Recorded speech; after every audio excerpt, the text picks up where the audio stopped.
Habbo Hotel, a nostalgic cornerstone for many of those born in the 90s and early 2000s. A place where teenagers could hang out and chat with other players, collect and trade for rare furniture and explore other rooms. Or, on the darker side, run crime syndicates, get involved in scams, and maybe, just maybe, even get groomed.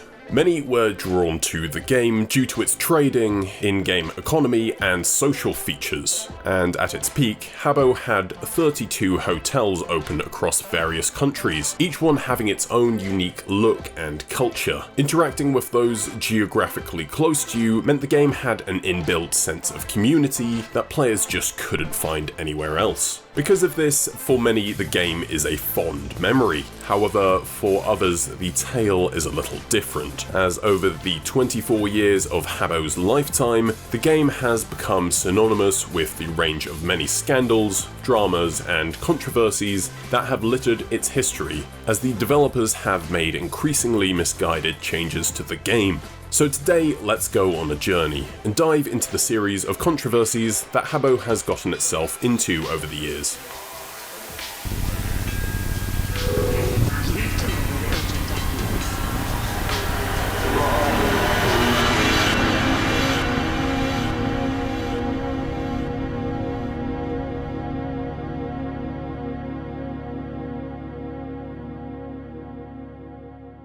But first, I want to say a quick thank you to today's sponsor, Gamersupps. Now, if you don't know, Gamersupps is my first official long-term partnership. But what exactly is Gamersupps? Well, Gamersupps sells completely sugar-free, keto-friendly energy supplements that taste amazing and make you feel even better. They've got Moorish flavours like titty milk or Sigma Brain, and my personal favourite that I've been pretty hooked on recently, Blue. But what's that? You've smashed all your cups in a substance abuse-fueled rage and don't have a vessel to cater for your caffeine addiction? Don't worry. Gamersupps also sells a range of completely socially acceptable waifu cups, bringing them to job interviews, school reunions, and even funerals. You'll be irresistible. Trust me. But if you're not into caffeine, there's also a range of caffeine-free options, as well as ramen, tea, and snack bars to try out. There's truly something for everyone. Even you, you sick bastard. So use my discount link in the description below, and use my code SLIPPIN for 10% off at checkout. The guys behind Gamersupps are legends and genuinely deserve your money, and it really helps me keep churning out some of the worst videos on the internet, so thank you for supporting me and the channel. But back to the video. To set the scene and understand the list of controversies, first we need to head all the way back to the start, back to the origins of the game. The year was 1999, and the game was first beginning to take shape. Entertainment technology was transparent and colourful, the year 2K panic was on the way, and The Matrix had just been released. And at the time, amongst it all, Finnish friends Sampo Karjalainen and Ampo Kairola were hard at work on Habbo, but back then it wasn't known as Habbo at all. Instead, it was a simple Java-based virtual platform that the pair had built for Finnish rap band The Mobiles. Now, the game was mainly used as a hangout space for fans of the group to come together and discuss their interest in the band and their music. And at this time, it would become known as www.mobilesdisco.com. Interestingly, what would go on to be recognised as Habbo's charming and iconic isometric cutesy art style was largely inspired by the Mobiles' Disco Tanayona album cover, featuring a high-angle shot of an absolute rager of a party being enjoyed by some Playmobil characters. It's not hard to see how this translated to the final look of the game. Users could hop into the game and create either a b-boy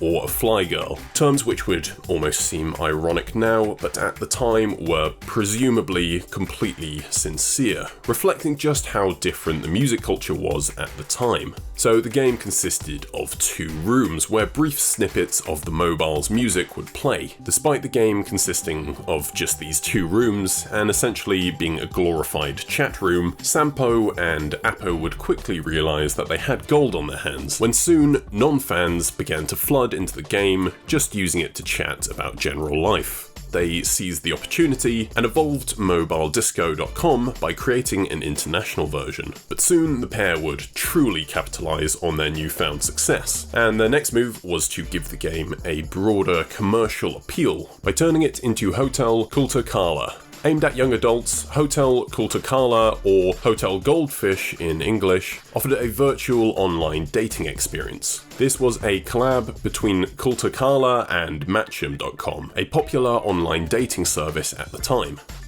Clicking a user's profile would also show their Matchum username, and would allow you to match with them if you were interested. But as we know, this wouldn't be the end of the road for Habbo, as once again Sampo and Appo would see an influx of yet another unintended target demographic. This time just being children, who flocked into the game to make use of its social features. Of course though, in its current state, the game wasn't exactly monetizable towards children, so with dollar signs in their eyes, Kulturkala would once again undergo a metamorphosis. The pair formed their company Sulake and trimmed down the more adult aspects of the game, rendering it much more child-friendly and accessible.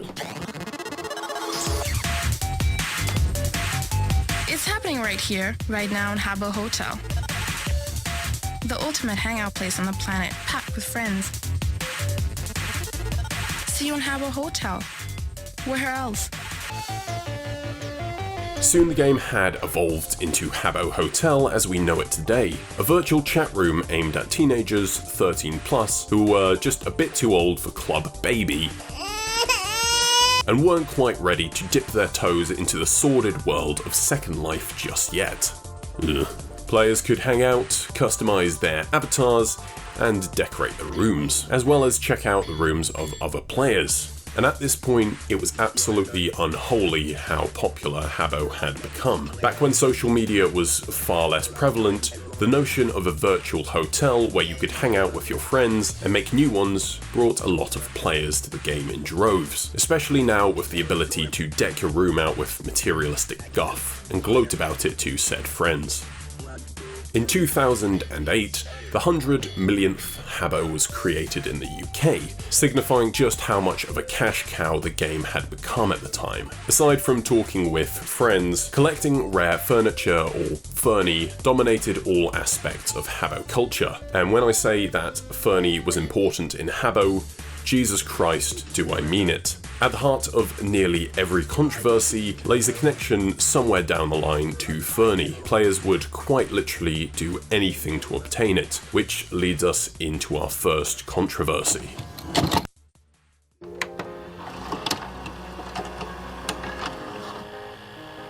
Aside from the obvious aspect of wanting to personalise and decorate your room, Fernie was sought after mainly due to its rarity. Essentially a virtual clout, the more you had and the rarer it was, the more you were respected inside the hotel. So how did players earn enough coins to be able to afford Fernie? Well, there was the option of filling in surveys online to earn coins, but not many players tried this, as there were claims from those that did give it a shot that most sites were pretty dodgy, and the ones that weren't took forever to transfer coins to your account. There were also a subsection of those who braved the brutal labour force of Habbo and sought employment in one of the many rooms in the hotel. You see, over time, the game had essentially formed its own microcosmic society, with police stations, banks, hospitals, bars, restaurants, coffee shops, etc, etc. And real players would actually staff these businesses under the promise of being paid coins or Fernie for their time. They were expected to clock in on time, work whole shifts, which at times ranged upwards of several hours, and then receive weekly or even monthly payment. Once again though, this method was a little unreliable, and players mainly engaged with it to roleplay or just give themselves a sense of purpose inside the hotel. But even still, usually though, this was just 1 or 2 coins a week, or if they were lucky, a low tier of Fernie, which, for context, basic tiers of Fernie were priced around $5 to $6. Not exactly great for a full week of work. Generally, this is all to say that earning Fernie in the game was incredibly difficult, which left most players with only one reliable option: buying coins using real-world money. This meant that more or less all Fernie in-game was directly backed by the real-world currency it had been bought for, which generated a thriving virtual economy. Like a real-world economy though, it rose and fell depending on the availability of certain commodities. But Sulaki would have no issue propagating the desire for rare items, as this directly benefited them. They would frequently capitalize on creating a sense of FOMO, or fear of missing out, by introducing time-limited items. Once they were gone, they were gone. This led to slightly rare, or even some common items going for over $50 in the aftermarket, whereas more rare items would often fetch prices of several thousands of dollars. Now, for 20 coins a month, or approximately $2, you could become a member of the glorified Habbo Club, amongst other benefits allowing you to receive monthly limited edition exclusive Fernie sets. Once again, once they were gone, they were gone. Similarly, memberships would allow you to win competition prizes, one such example being the Robot Dinosaur, awarded during the 2013 Christmas event. After the competition, it went for between $21,000 and $30,000 in trades, that being the equivalent of a insanely dizzying $2,600. There were also daily login rewards that ran periodically, such as the range of penguins given out daily during the Habbo Arctic campaign of Christmas 2008, plus an extra penguin statue for logging in for 26 days in a row and collecting each penguin. Now, I never really played Habbo, but Christ, I know this shit would have gone so hard back then. I mean, just look at the fluorescent penguin art. Now, coins weren't exactly cheap though, with the largest amount you could buy being 630 coins, priced at a whopping $54.99. Essentially, Habbo players had two options.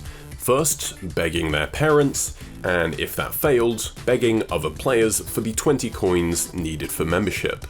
Now, both did see some success rates, but generally most wouldn't find themselves so lucky. Therefore, walking around the hotel as a member of the Habbo Club told other players that you were indeed hot shit, instantly earning the respect of the other less fortunate peasants crawling and scuttling around the hotel like the inferior beings they were. You had status, you had your Habbo girlfriends, and you had your penguins. Life was good, but for the many less fortunate, just to get by, a large portion of them would resort to a life of crime.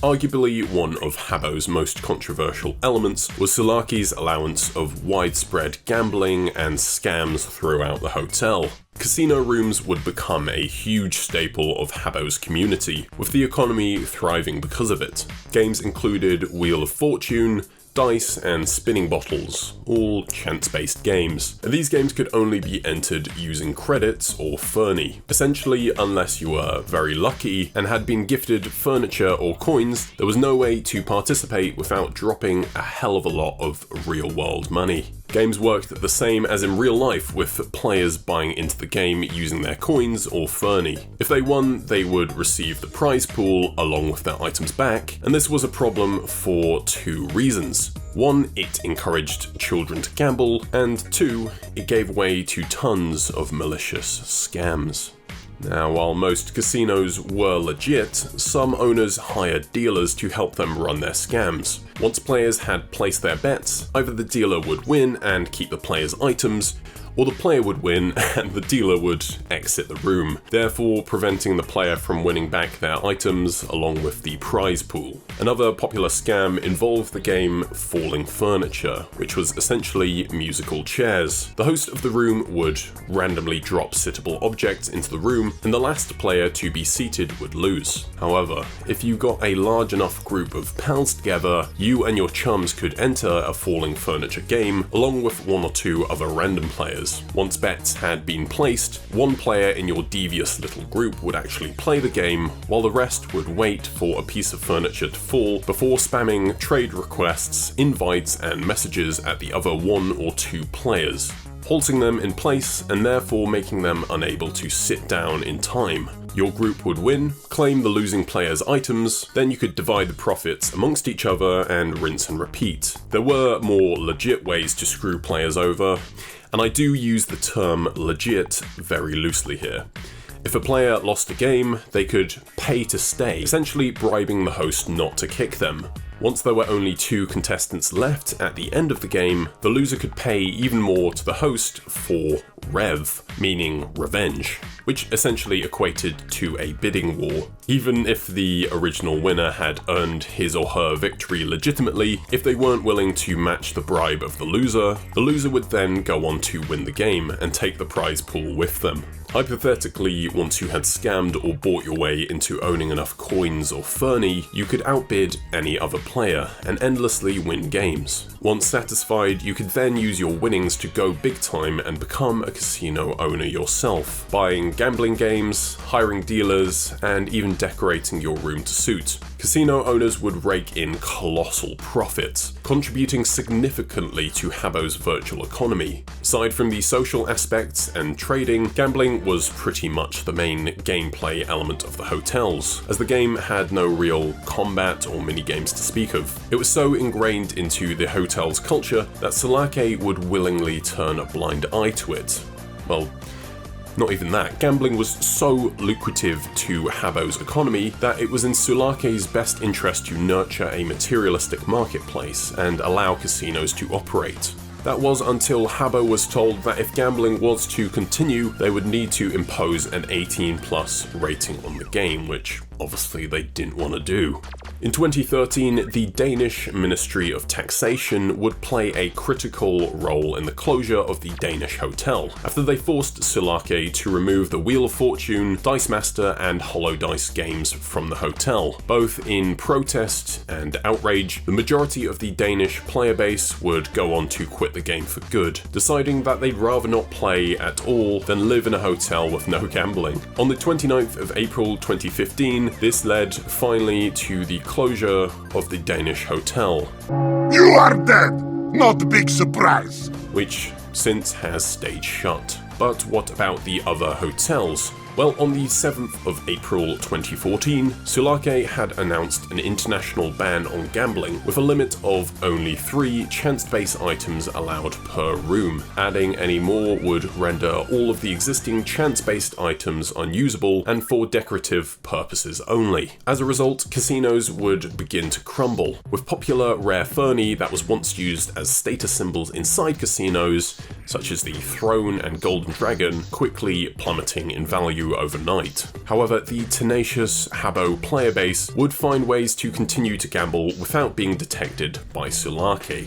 By 2017, it was a bannable offense to run a casino room. You could still have a casino-themed room, but in order to truly go under the radar, right under Sulake's nose, casino owners rebranded their rooms to arcades.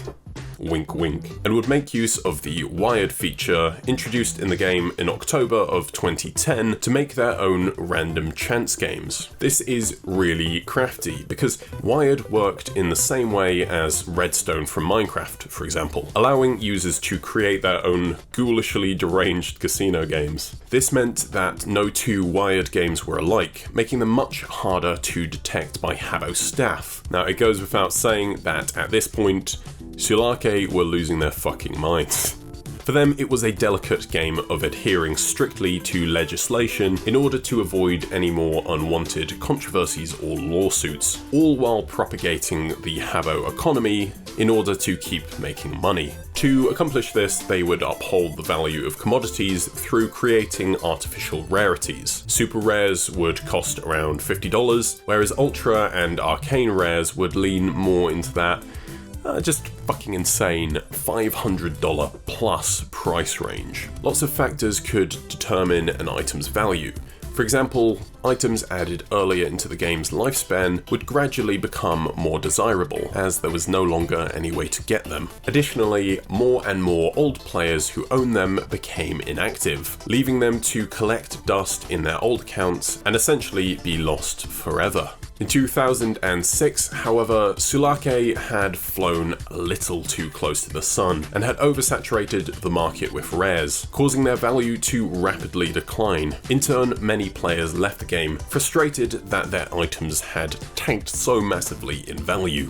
Even without casinos, scammers still found ways to rob players of their items. Some basic scams included convincing players that typing their password backwards in chat would automatically censor it. Amazingly, curiosity actually got the better of some users, and before they had time to change their passwords, the scammers had already logged into their account and transferred their items to themselves. Why players actually decided to take the risk and type out their passwords is just beyond me, but I guess they were likely just very young kids, making this all the more upsetting. Plus, this was the very early days of online gaming, when people were generally much more naive and innocent and trusting about these things.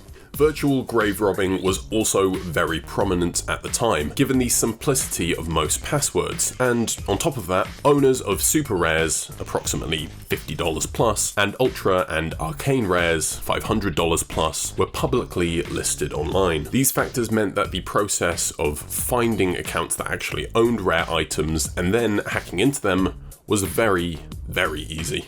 Some other basic scams included email and fake website phishing links, used to get players to input their login details with the promise of free items. There was also the quick change scam, where users would change out their items last second during a trade, leaving the other party with a far less rare item than they were expecting. This all came to a head in November of 2007, when a Dutch teenager was arrested for stealing £2,840 worth of Fernie. By 2010, there were over 400 cases of stolen Fernie being investigated by Finnish police. Now, interestingly, these arrests directly led to the Supreme Court being forced to determine if virtual goods still constituted real property. Given the nature of Habbo's economy, as they were bought directly with real money, in most cases they lent towards yes. But this wouldn't be the first time Habbo would leak into the real world, and certainly wouldn't be the last. Which leads me into my next topic,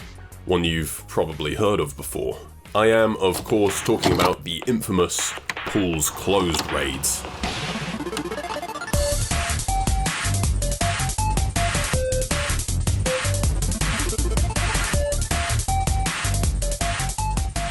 In 2006, the B-board on 4chan caught wind of a rumour that Habbo managers were racially profiling black avatars by banning them frivolously from the hotels. In support, B would send in their most trusted unit, known as B-blockers. They had the raid all planned out, and on the 12th of July, they mobilised, flooding the game in droves. Importantly, they made sure to give their avatars the same appearance: dark skin, afros, and of course, a suit. You see, avatars couldn't pass through each other, so once in game, they blocked off the Lido pool area, preventing other users from entering the water.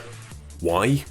AIDS, of course. Hotel managers would ban these accounts as fast as possible, but B users would create new ones even faster, rendering their struggles absolutely futile. Things would once again escalate on the 4th of September, when beloved zookeeper and TV personality Steve Irwin was killed by a stingray. As a bizarre homage, 4chan users would once again take to the Lido pool, once again blocking it off due to an infestation of evil stingrays infected with AIDS, or just stingrays for short. More and more, the meme would spiral out of control, and in response to mass bannings, users would instead take to real life to protest, showing up at conventions as well as honouring their favourite Austrian painter by making his favourite symbol right outside of Sulake's headquarters. At the extreme end of it, they even rang up local pools and got them to shut down due to AIDS.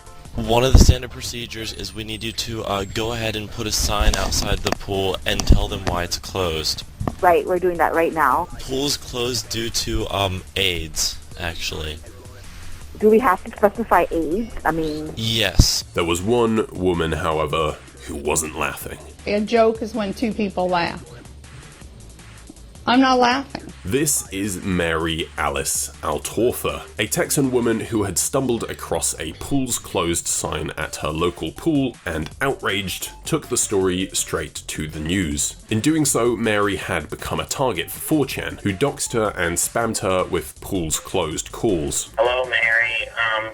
I would just like to say that you were wrong about the thing that says pools closed. Some try to explain it away as part of an internet phenomenon where users of an online chat room block entrances to pools in other areas around July 12th. This whole incident had even led to a new variant of the meme.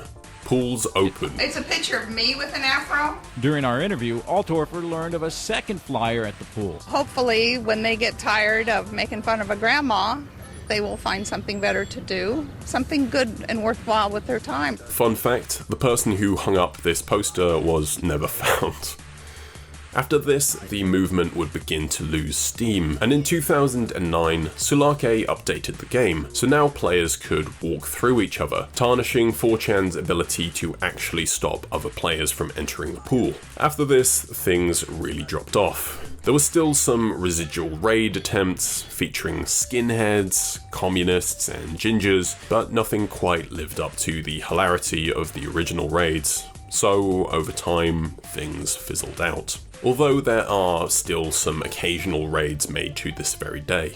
Now, you'd expect this to be a bit of a sore spot for Sulake, but surprisingly, Sulake have actually made a lot of tributes to the infamous raid through the implementation of several Easter eggs throughout the hotel, such as this painting added to one of the hallways of the hotel's lobby, forever cementing its role as an important part of Habbo's legacy.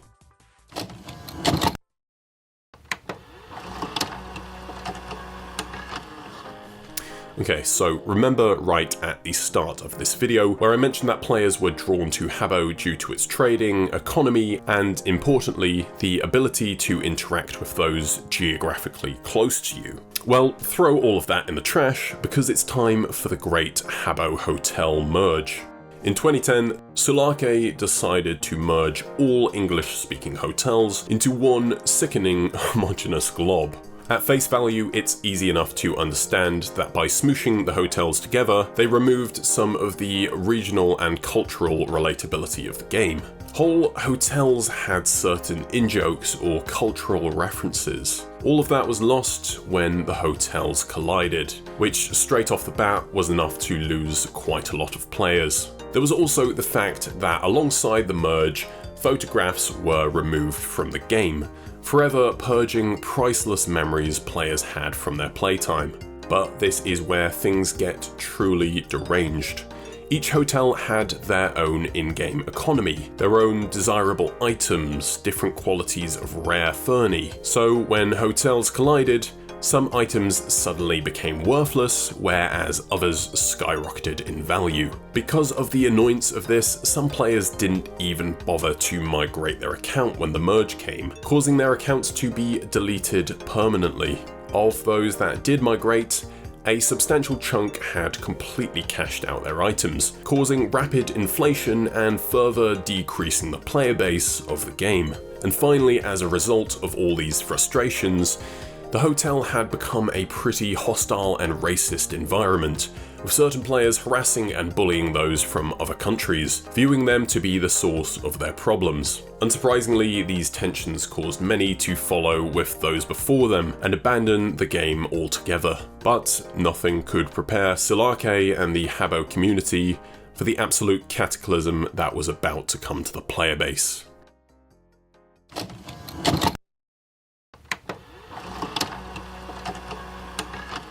Alongside casinos, brothels and strip clubs also made up a huge part of Habbo's dark underbelly.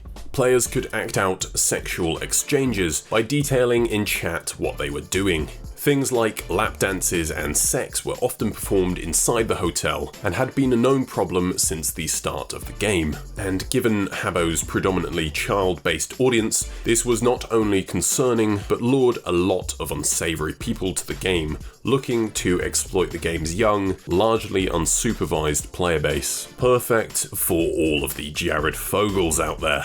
For years, this had largely all flown under the radar. That was until 2012, when Rachel Seifert, writer for Channel 4 News, noticed a trend of primary school-aged children telling her about some disquieting encounters inside the hotel. In response, she decided to see for herself and conduct an investigation for Channel 4 titled Striptease and Cybersex: My Stay at Habbo Hotel. Once she had made her character, players would approach her claiming that they were performing sexual acts on her. They even discovered that some users were being lured from the game to external sites like MSN and Skype, and in some extreme cases, kids were even adopted by sugar daddies, who offered them rare funny in exchange for lewd webcam shows. Exploiting young players' innocent desire for cool in-game items was truly sick. Thankfully though, Channel 4 would help some of these perverts meet justice, with them linking over 80 victims to one 21-year-old sports coach from the UK. Matthew Leonard pretended to be a teenager.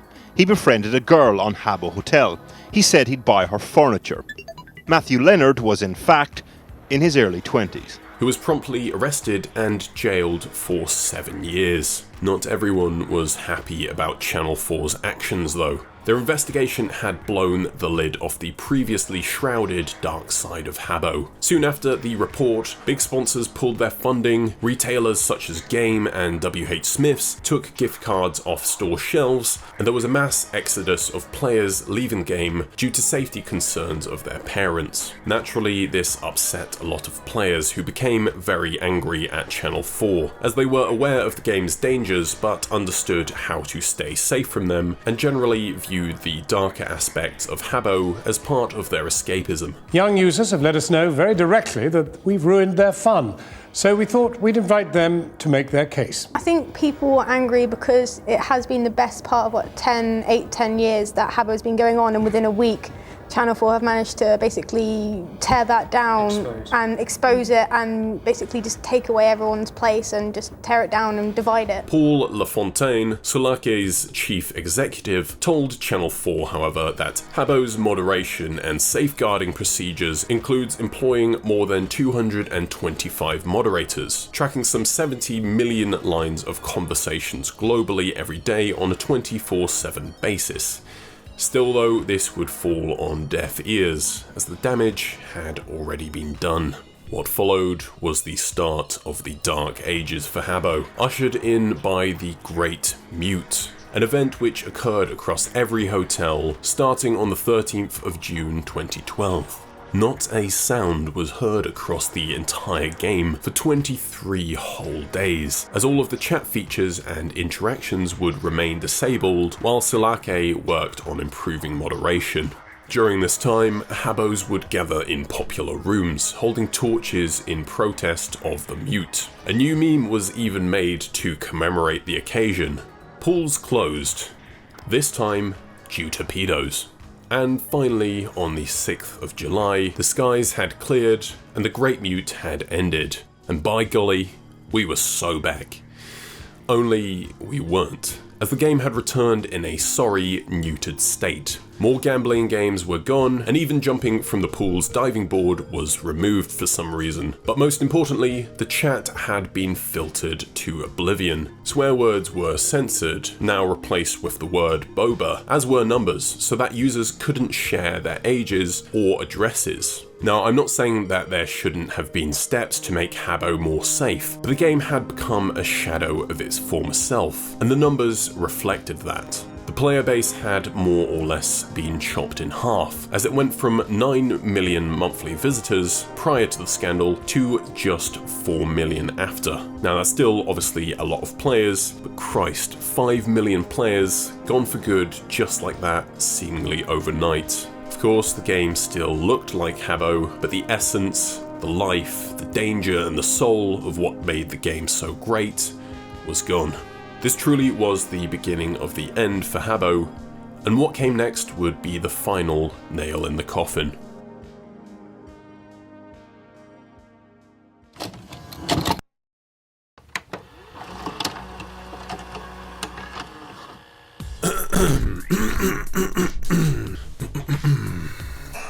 Okay, so I've decided to redo this part of the video as the original version was getting a bit too long-winded and over-detailed. Anyway, if I sound a bit different to the rest of the video, that's why.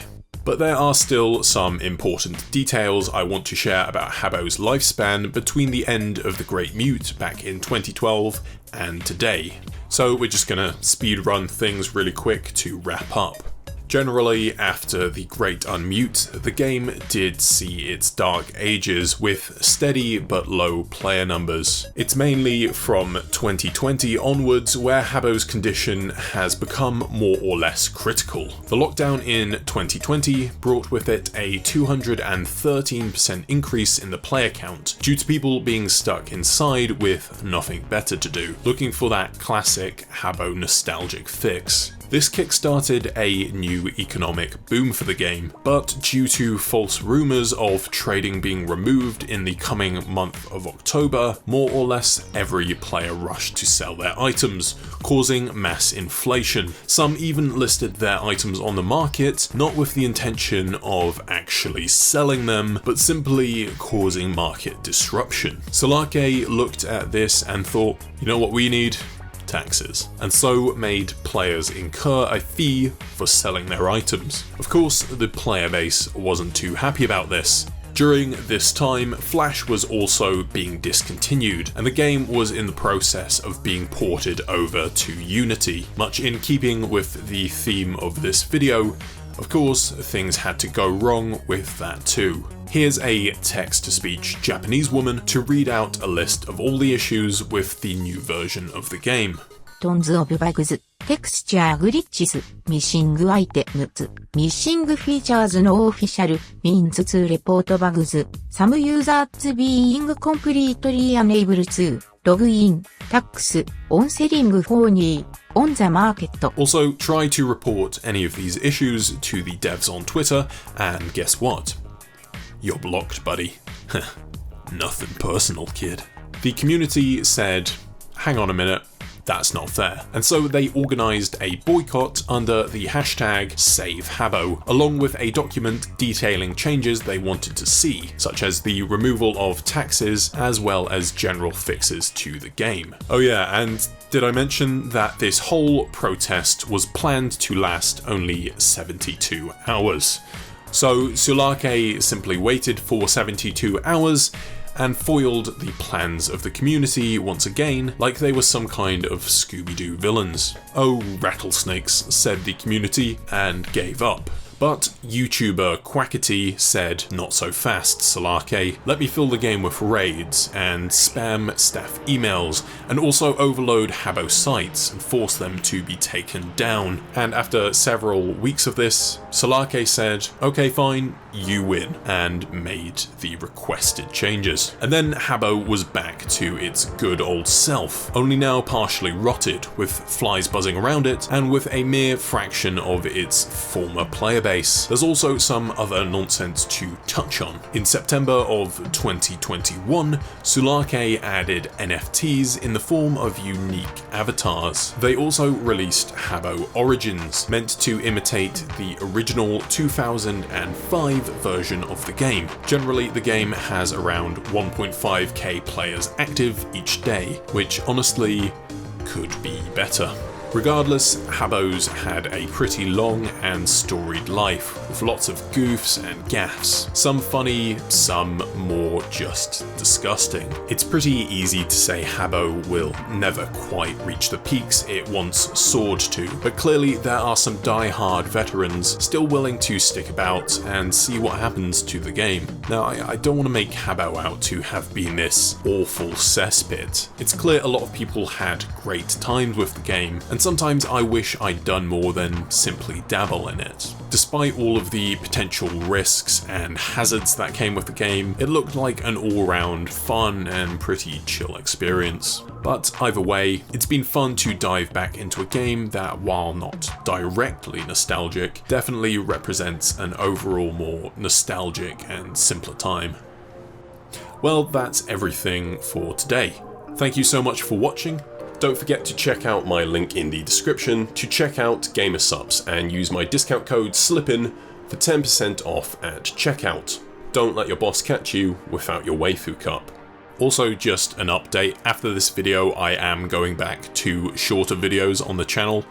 I definitely made the mistake of taking on too big of a video while not working on shorter videos in the background, so that's on me.